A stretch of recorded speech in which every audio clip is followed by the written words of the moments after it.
जगन्नाथ पिलाମାନେ साहित्य आईन चैनल को समस्त स्वागत। किछि दिन विराम पर आज पुणी क्लास टी स्टार्ट करछि। आज पढ़िबा ओडिया कथा साहित्यर सेकेंड यूनिट रे थिबा दादी बुढ़ा उपन्यास। यार उपन्यासिक हेले गोपीनाथ महांती। जनाशुना उपन्यासटी से विषय आज आलोचना करबा। उपन्यासिक गोपीनाथ महांती ओडिया साहित्यर जड़े प्रतिभादीप्त औपन्यासिक, प्रतिनिधि स्थानीय कथाशिल्पी। तांकर उपन्यास होउछि समाजर वास्तवता, मानव मनर गभीरता और आदिवासी जीवन संघर्ष को प्रतिफलित करथुवा एक कलात्मक अभिव्यक्ति तांको उपन्यास रे स्थान पाइछि। यही उपन्यास वास्तववादी उपन्यास रचना करिवार परंपरार धारा प्रथम फकीरमोहन सेनापति आरंभ करथिले ओडिया साहित्य रे। परवर्ती समय रे परंपरा को लेखक औपन्यासिक गोपीनाथ महांती आउ किछि बाट आगे नैचंती। गोपीनाथ महांती होचंती स्वाधीनता परवर्ती ओडिया उपन्यास जड़े वरिष्ठ कथाकार। समकालीन लेखक मानक मध्य से जड़े नूतन चिंताधारार साहित्य सृष्टि करिवार व्यक्ति थिले। गोटे नूतन प्रवाह सृष्टि करथिला तांकर रचना शैली। तेणु तांको उपन्यास गुड़िक बेस पाठकीय आदृति लाभ करछि। जो उपन्यास बर्तमान आम आलोचना करिया दादी बुढ़ा उपन्यास, से उपन्यासर मूल विशेषत्व होछि आदिवासी समाजर वास्तववादी चित्रण। प्रशासनिक कर्मचारी भाव में आदिवासी अंचल जो कार्यरत थिले सेतेबेले आदिवासी जीवन सूक्ष्म विवरणी, संस्कृति, परंपरा, आधुनिकता, औपनिवेशिक प्रभाव ए सबको अति मार्मिक भाव में से अनुभव करथिले और जहाकू कि निज रचना भितर उपस्थापन करछंती सरल और कवित्वपूर्ण रचना शैली माध्यम रे। और भाषार विविधता मध्य देखा मिले। पारंपरिक कथावस्तु को लेकिन जितेबाला उपन्यास रचना करथिले अन्य उपन्यासिक माने सेतेबेले से टिके दूर सेठु टिके दूरे जाई मानव मनर आंतरिक संघर्ष, सामाजिक असंगति, आदिवासी संस्कृतिर विनाश प्रसंग को उपन्यासर केंद्र बिंदु भाव में ग्रहण करथिले। तेणु तांकर उपन्यास गुड़िक गोटे गोटे उदाहरणीय सृष्टि। तांकर गोपीनाथ महांतींकर कृति और कृतित्व विषय टिके जानिबा। तांकर प्रथम उपन्यास होछि मन गहिरर चाष, जोटा 1940 मसीह प्रकाश पाइथिला। तापरे शेष जीवन पर्यंत से गोटे पर गोटे उपन्यास ही लिखि चलिले।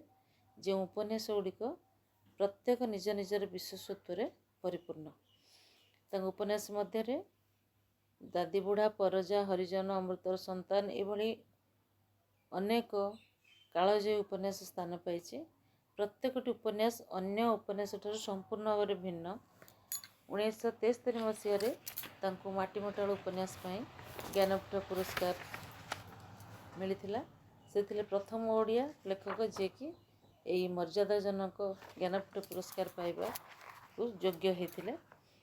आ 1955 मसीह अमृत संतान उपन्यास मिलता केंद्र साहित्य एकाडेमी पुरस्कार। तेरे गोपीनाथ महांती ये जो उपन्यास रहा दादी बुढ़ा, ये हूँ गोटे आदिवासी उपन्यास। एथिरे गोपीनाथ महांती दर्शाइबा चाहिए आदिवासी संस्कृतिर एक जीवंत चित्र। यही उपन्यास को पाठ करने हेले पाठक जितेबाला ये उपन्यास पढ़ाटा आरंभ करे सेतेबेले से लगे जमती से सीधा सड़क से जंगल पहाड़ भितर ही अच्छी। कारण यही शैली रे ही उपन्यासक उपन्यासटी को रचना करछंती। से सीधा सड़क पाठक को नहीं जाती से बण जंगल पहाड़र अंतर्जगत भितर को, जोटार सूर्योदय सहित ଜାଗ୍ରତ ହୁଏ ପୁରୁଣା ପରମ୍ପରା, ଯେଉଁଠାରେ ଥାଏ ମାଟିର ସୁଗନ୍ଧ, ମଣିଷର ଶ୍ୱାସ, ଯେଉଁଠି ମାଟିର ସୁଗନ୍ଧ ଏବଂ ପ୍ରକୃତିର ସବୁଜିମାରେ ଏକୀଭୂତ ହୋଇଯାଇଛି। ସେହି ସରଳତା ଏବଂ ସୌନ୍ଦର୍ଯ୍ୟତା ଭିତରେ ସେ ମଧ୍ୟ ଦେଖିବାକୁ ଚାହିଁଛନ୍ତି ବାହାର ସଭ୍ୟତାର ଏକ ନଗ୍ନ ଚିତ୍ର, ଯେଉଁଥିରେ କି ବାହାର ସଭ୍ୟତାର ନିର୍ମମ ହସ୍ତକ୍ଷେପ, ଯେମିତିକି ସାହୁକାରର ଶୋଷଣ, ସରକାରୀ ଅଧିକାରୀଙ୍କର ଅତ୍ୟାଚାର ଏବଂ ଆଧୁନିକତା ନାମରେ ଏକ ସମ୍ପୂର୍ଣ୍ଣ ସଂସ୍କୃତିର ବିନାଶ କେମିତି କରିବା ପାଇଁ ଅଣ୍ଟା ଭିଡ଼ି ବାହାରିଛନ୍ତି ବାହାର ସଭ୍ୟତାର ଲୋକମାନେ, ତା'ର ଗୋଟେ ମାର୍ମିକ ଚିତ୍ର ଏଥିରେ ପ୍ରକାଶ କରିଛନ୍ତି। କେବଳ ଆଦିବାସୀ ଜୀବନକୁ ସେ ଏଥିରେ ଚିତ୍ରିତ କରିନାହାନ୍ତି, ଏଥିରେ ସେ ଦର୍ଶାଇଛନ୍ତି ସେମାନଙ୍କର ମର୍ଯ୍ୟାଦା, ସେମାନଙ୍କର ସ୍ୱାଭିମାନ ଏବଂ ମାନବିକତାକୁ। ଗୋପୀନାଥଙ୍କ ଲେଖନୀରେ ଯେଉଁ ଆଦିବାସୀ ସମାଜର ଚିତ୍ର ବାହାରିଛି, ଯେଉଁ ଚିତ୍ର ସେ ପ୍ରଦର୍ଶିତ କରିଛନ୍ତି ତାଙ୍କ ଉପନ୍ୟାସରେ, ସେଟା ଗୋଟେ ଦୁର୍ବଳ ବା ପଛୁଆ ଜାତିର ଚିତ୍ର ନୁହେଁ, ବରଂ ସେ ଏଥିରେ ଦର୍ଶାଇ ଦେଇଛନ୍ତି ଯେ ଏଇ ଜାତି ସମୃଦ୍ଧ, ସ୍ୱାଭିମାନୀ ଏବଂ ପ୍ରକୃତିପ୍ରିୟ। ଏମାନେ ପ୍ରକୃତି ଜୀବନଧାରାର ଗୋଟେ ପ୍ରତୀକ। ତେଣୁ ଏଇ ଉପନ୍ୟାସ ବୋଲି ନୁହେଁ, ଯେତୋଟି ସେ ଭଳି ଉପନ୍ୟାସ ରଚନା କରିଛନ୍ତି, ସବୁଥିରେ ସେ ଆଦିବାସୀ ମଣିଷର ଯେଉଁ ପ୍ରାକୃତିକ ପରିବେଶରେ ବିଶ୍ୱ ବ୍ରହ୍ମାଣ୍ଡର ଯେଉଁ ଧରାବନ୍ଧା ଶୃଙ୍ଖଳିତ ଐତିହ୍ୟ, ପରମ୍ପରା ଏବଂ କର୍ମ ସଂସ୍କୃତି କାହିଁ କେଉଁ ଅନାଦି କାଳରେ ବଞ୍ଚି ଆସିଛି, ତାକୁ ସେ ଦେଖାଇ ଦେବାକୁ ଚାହିଁଛନ୍ତି। এই ଧରାବନ୍ଧା ନିୟମରୁ ଯଦି କିଛି ବ୍ୟତିକ୍ରମ ହେଲେ ଆଦିବାସୀ ମଣିଷଟି କେମିତି ବିଚଳିତ ହୋଇଯାଉଛି, ସେ ବିଷୟ ମଧ୍ୟ ଦର୍ଶାଇଛନ୍ତି। ଆଉ ଏଇ ଘଞ୍ଚ ଅରଣ୍ୟ ଭିତରେ ପାହାଡ଼ କୋଳରେ ଆଶ୍ରୟ ନେଇଥିବା ଏଇ ସାଧାରଣ ମଣିଷର ଜୀବନର ସୁଖ ଦୁଃଖ, ହର୍ଷ ବିଷାଦ, ଶୋଷଣ କଷଣ, ଜୀବନ ବଞ୍ଚିବାର ସବୁ ସଂଗ୍ରାମ, ସେ ସବୁର କାବ୍ୟିକ ପରିପ୍ରକାଶ ଉପନ୍ୟାସରେ ହେଇଛି। ଏ ଦାଦିବୁଢ଼ା ଉପନ୍ୟାସଟି ଗୋଟେ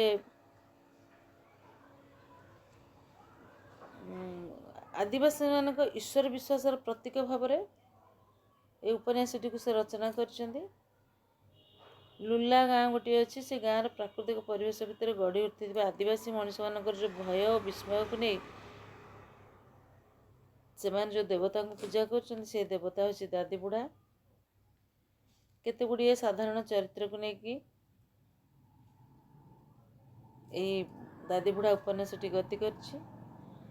ଏଇଭଳି ଆଉ ଗୋଟିଏ ଉପନ୍ୟାସ ମଧ୍ୟ ଅଛି, ପରଜା, ଯାହା ଗୋଟେ ପାରିବାରିକ କାହାଣୀ ଉପରେ ଗଢ଼ି ଉଠିଛି। ଅମୃତର ସନ୍ତାନ, ଏଇ ଉପନ୍ୟାସଟି ମଧ୍ୟ ଗୋଟିଏ ଉଦୁଲିଆ ବିବାହର ଚିତ୍ର ମାଧ୍ୟମରେ ଆଉ ଗୋଟେ ପରିବାରର କାହାଣୀ ମାଧ୍ୟମରେ ସେହି ସାମାଜିକ ଚିତ୍ରକୁ ପରିପ୍ରକାଶ କରିଛନ୍ତି ଉପନ୍ୟାସରେ। ହରିଜନ ଉପନ୍ୟାସରେ ଦେଖିବାକୁ ମିଳିଛି ଥିଲାବାଲା ନଥିଲା ବାଲାଙ୍କ ଭିତରେ ରହିଥିବା ବ୍ୟବଧାନ ଏବଂ ସମାଜର ଅନୁନ୍ନତ ବର୍ଗର ଚିତ୍ର। ବେଶ ସରଳ କଥାବସ୍ତୁ ମାଧ୍ୟମରେ ଏହି ଉପନ୍ୟାସଟିକୁ ସେ ରଚନା କରିଛନ୍ତି। ଏଇଭଳି ଏହି ଉପନ୍ୟାସ ଗୁଡ଼ିକ ହେଉଛି ତାଙ୍କର ଉଲ୍ଲେଖନୀୟ ଉପନ୍ୟାସ। ଯେଉଁ ନାଁ ଗୁଡ଼ିକ କହିଲି, ସେ ଉପନ୍ୟାସ ଗୁଡ଼ିକ ଓଡ଼ିଆ ଉପନ୍ୟାସ ସାହିତ୍ୟର ଅମର ଅଧ୍ୟାୟ କହିଲେ ଅତ୍ୟୁକ୍ତି ହେବନି।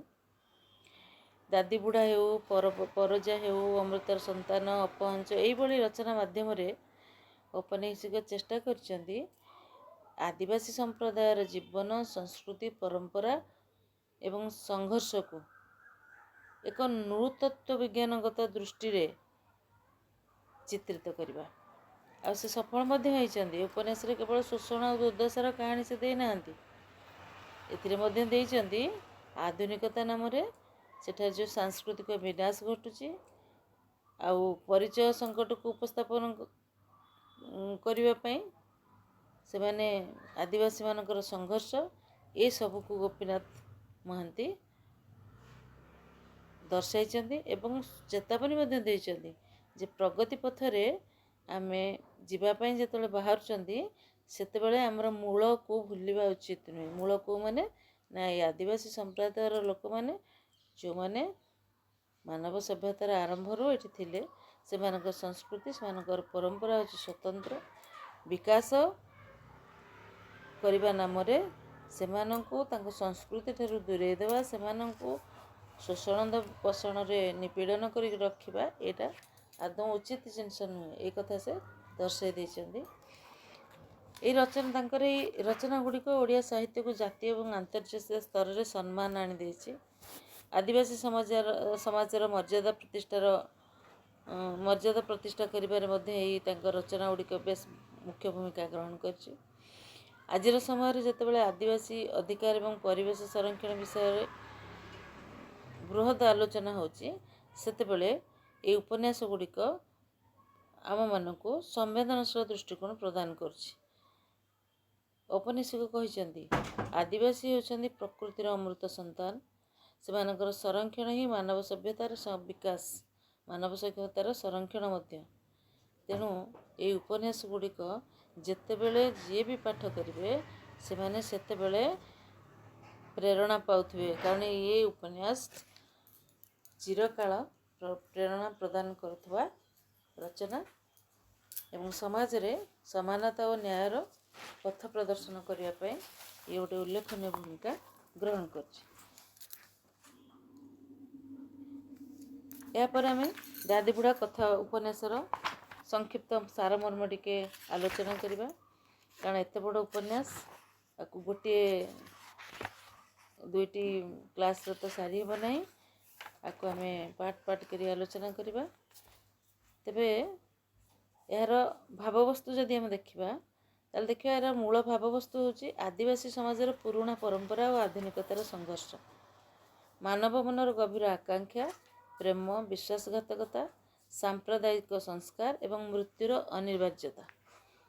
ଦାଦିବୁଢ଼ା ନାମକ ଗୋଟିଏ ପ୍ରତୀକାତ୍ମକ ବୃକ୍ଷ ମାଧ୍ୟମରେ ଲେଖକ ପରଜା ସମ୍ପ୍ରଦାୟର ଐତିହ୍ୟ, ଧର୍ମବିଶ୍ୱାସ ଓ ଜୀବନର ମୂଳ ମୂଲ୍ୟବୋଧକୁ ଉପସ୍ଥାପନ କରିଛନ୍ତି। ଏହି ବୃକ୍ଷ କେବଳ ଏକ ଭୌତିକ ବସ୍ତୁ ନୁହେଁ, ବରଂ ସମଗ୍ର ଜନଜାତିର ଆତ୍ମପରିଚୟ, ଐକ୍ୟ ଓ ସାଂସ୍କୃତିକ ସ୍ମୃତିର ପ୍ରତୀକ ଭାବରେ ଏହା ଉପସ୍ଥାପିତ ହୋଇଛି। ଏହା ବ୍ୟତୀତ ଉପନ୍ୟାସରେ ଆହୁରି ଗୁଡ଼ାଏ ବିଷୟ ଦେଇଛି, ଯାହାକୁ ଆମେ ସଂକ୍ଷିପ୍ତ ଆକାରରେ ଆଲୋଚନା କରିବା, କିନ୍ତୁ ଏତିକି ହେଉଛି ତା'ର ଭାବବସ୍ତୁ। ଏହି ଉପନ୍ୟାସରେ ଔପନ୍ୟାସିକ ସମାଜର ବିଶ୍ୱଦର୍ଶନ ପ୍ରତି ଏକ ପ୍ରମୁଖ ଥିମ୍ ଭାବରେ ଉପନ୍ୟାସଟିକୁ ଉପସ୍ଥାପିତ କରିଛନ୍ତି। ଏଥିରେ ପ୍ରକୃତି, ମାନବ, ଆଧ୍ୟାତ୍ମିକ ଜଗତ, ପୂର୍ବପୁରୁଷଙ୍କ ଜଗତ ସବୁ ପରସ୍ପର ସହିତ କେମିତି ସଂଯୁକ୍ତ ଏବଂ ଅଭେଦ୍ୟ ତାହା ଦର୍ଶାଇଛନ୍ତି। ପରଜା ଜନଜାତିର ଲୋକମାନେ ଲୋକମାନଙ୍କର ଧର୍ମବିଶ୍ୱାସ, ସେମାନଙ୍କର ବିଚାରଧାରା ସେ ବିଷୟରେ ମଧ୍ୟ ଦର୍ଶାଇଛନ୍ତି। ସେମାନଙ୍କ ବିଶ୍ୱାସ ଅନୁସାରେ ବୃକ୍ଷ, ପାହାଡ଼, ନଦୀ, ପଶୁପକ୍ଷୀ ଏମାନେ ଭୌତିକ ବସ୍ତୁ ନୁହନ୍ତି, ଏମାନେ ହେଉଛନ୍ତି ସେଇ ଜାତିର ଜୀବନର ଅଂଶ ଏବଂ ଆତ୍ମାର ପ୍ରତୀକ। ତେଣୁ ସେ ଯେଉଁ ଦାଦିବୁଢ଼ା ଗଛଟି ବେନାଇନ ଦେବତା ଭାବରେ ପୂଜା ପାଉଛି, ଯାହାର ଅନନ୍ତ ପୂର୍ବପୁରୁଷ ମାନେ ଏଇ ଯେଉଁ ପ୍ରତୀକଟି ହେଉଛି ଅନନ୍ତ ପୂର୍ବପୁରୁଷଙ୍କର ପ୍ରତୀକ। ଏହି ବିଶ୍ୱାସ ସେମାନଙ୍କର ଦୈନନ୍ଦିନ ଜୀବନ, ଆଚାର ବ୍ୟବହାର ଏବଂ ସାମାଜିକ ନିୟମକୁ ମଧ୍ୟ ନିୟନ୍ତ୍ରଣ କରୁଛି। ଯେମିତି ଆମର ସଭ୍ୟ ସମାଜରେ ଆମେ ମନ୍ଦିରରେ ପୂଜା କରୁଛେ, ଠାକୁରଙ୍କୁ, ମନ୍ଦିରର ଦେବତାଙ୍କୁ ଆମେ ଆଧାର କରିକି ଯେଉଁ କାର୍ଯ୍ୟକଳାପ ଆମେ କରୁଛନ୍ତି, ସେ ଆମ ଜୀବନକୁ ଗୋଟେ ଶୃଙ୍ଖଳିତ ଭାବଧାରାରେ ପରିଚାଳିତ ହୋଇଯାଉଛି ଆମ ଜୀବନଟି। ସେହିଭଳି ସେମାନଙ୍କର ଦୈନନ୍ଦିନ ଜୀବନରେ ଦାଦିବୁଢ଼ାଙ୍କ ପ୍ରତି ଯେଉଁ ବିଶ୍ୱାସ, ସେ ବିଶ୍ୱାସ ହେଉଛି ମାନେ ଗୁରୁତ୍ୱପୂର୍ଣ୍ଣ ତାଙ୍କ ପାଇଁ, ଯେଉଁଥିପାଇଁ କି ସେମାନେ ତାଙ୍କର ପ୍ରତ୍ୟେକଟି କାର୍ଯ୍ୟରେ ତାଙ୍କୁ ସ୍ମରଣ କରୁଛନ୍ତି ଏବଂ ସାମାଜିକ ନିୟନ୍ତ୍ରଣକୁ ମଧ୍ୟ ଏହି ବିଶ୍ୱାସ ତାଙ୍କର ସାମାଜିକ ନିୟମକୁ ଏହା ମଧ୍ୟ ନିୟନ୍ତ୍ରଣ କରିଛି। ତେବେ ଔପନ୍ୟାସିକ ଏହି ବିଷୟବସ୍ତୁ ମାଧ୍ୟମରେ, ଏହି ଥିମ୍ ମାଧ୍ୟମରେ ଦର୍ଶାଇ ଦେବାକୁ ଚାହିଁଛନ୍ତି ଯେ ଆଦିବାସୀମାନଙ୍କର ଜୀବନ ପ୍ରକୃତି ସହ ଏକ ଅତୁଟ ବନ୍ଧନରେ ବନ୍ଧା ହୋଇଛି, ଯାହା ଆଧୁନିକ ସଭ୍ୟତାର ପ୍ରଭାବରେ ବିଚ୍ଛିନ୍ନ ହୋଇପଡ଼େ। ଏହି ବିଶ୍ୱଦୃଷ୍ଟି ଆଦିବାସୀ ସଂସ୍କୃତିର ମୂଳ କଥାକୁ ଉଜାଗର କରି ଉପନ୍ୟାସକୁ ଗଭୀର ଦାର୍ଶନିକ ସ୍ତର ପ୍ରଦାନ କରିଛି। ଏଥିରେ ଆଉ ଗୋଟିଏ ଜିନିଷ ଦର୍ଶାଇ ଦେବାକୁ ଚାହିଁଛନ୍ତି ଯେ ପରଜା ଜନଜାତିର ଐତିହ୍ୟ, ସଂସ୍କୃତି, ବିଶ୍ୱାସ, ଏଇ ଯେଉଁ ପରିଚୟଟା ତାଙ୍କର ରହିଛି, ଏହି ପରିଚୟ ବିପନ୍ନ ହୋଇପଡ଼ିଛି କେତେବେଳେ ନା ଯେତେବେଳେ ଔପନିବେଶିକ ଶାସନ ଏବଂ ଖ୍ରୀଷ୍ଟିଆନ ମିଶନାରୀମାନଙ୍କର ପ୍ରଚାର ହେଇଛି, ସେତେବେଳେ ଏହା ବିପନ୍ନ ହୋଇପଡ଼ିଛି। लेखक यही पाठ माध्यम दर्शाई जे आदिवासी मानकर परिचय से पूर्वपुरुषों विश्वास एवं प्रकृति सह जड़ित किंतु आधुनिकतार प्रभाव में यह विलुप्त होबार आशंका रही। यही चरित्र मानक से यही उपन्यास स्थान देते जो से दर्शाई जे केमती नूतन धर्म परिवर्तित हो पारंपरिक रीतिनीति को समालोचना करवा आटा गोटे संकटर प्रतीक यह उपन्यास को दर्शाई। आदिवासी समाज पूर्व इतिहास और प्राचीन संस्कृति वर्णना करने माध्यम से अन्य सबू विषय वस्तु को प्रतिफलित कर बाह्य हस्तक्षेप द्वारा केमिति आदिवासी मानकर आत्मपरिचय विच्छिन्न हो जाउची से विषय उपन्यास स्थान पाई। आउ गोटे रही जे औपनिवेशिक शासन बा मिशनारी मानक धर्म प्रचार बा आधुनिकतावादर प्रभाव ग्रामर एकता केमती भांगी देछि आ ताहा विभेद सृष्टि करछि परिवार भितर एवं तांकर संप्रदाय मध्य सामाजिक संगठन को विच्छिन्न कर देछि।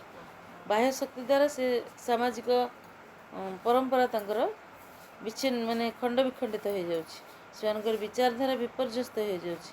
तेणु गोटे व्यक्तिगत संकट नुहे यह समग्र जनजातिर सामाजिकतार एक विनाशर रूप सृष्टि होती जहाँ को चित्रित कर औपन्यासिक जीवन आदिवासी जीवन आनंदमय मुहूर्त एवं दुख ये सब केमती उपन्यास भितर भिन्न भाव सजै दि जाइए ताहा देखिबार कथा दादी बुढ़ा उपन्यास।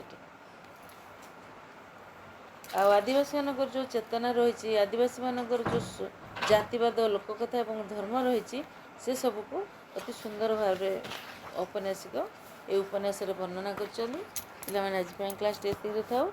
नेक्स्ट क्लास रे आमे दादी बुढ़ा उपन्यासर कथावस्तु संक्षेप आलोचना करवा। चैनल को सब्सक्राइब करो, शेयर करो, अधिकार अधिका रखिले।